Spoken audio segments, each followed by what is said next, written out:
Hey guys, the story this week is from the book of Acts. It's about Ananias and Saul. And it's an interesting story. It's a hard story.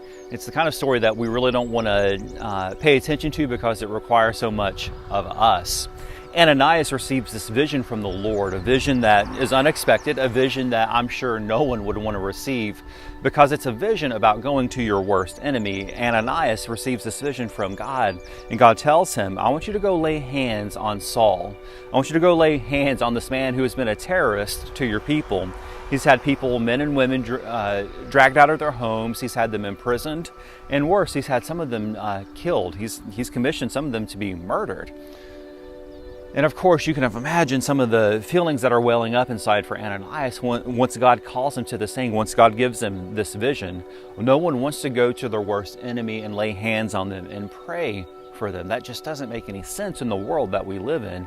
Enemies kill and steal and destroy.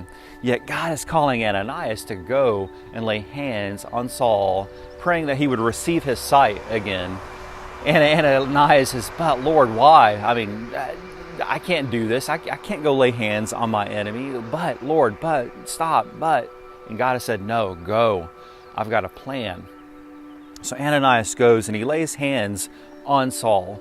And after a few days of Saul not eating, not drinking, not being able to see, Saul regains his sight and gets baptized.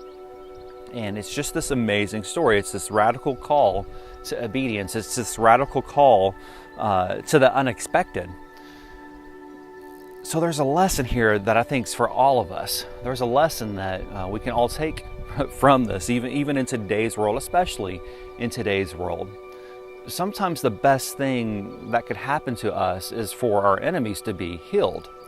And what it takes for our enemies to be healed are our prayers and our action. So let me issue you a challenge, and let me issue myself a challenge. Let us be people who go out and pray for our enemies and lay hands on our enemies. Let us be people who pray for their restoration, pray for their healing, because it might be the best thing for us.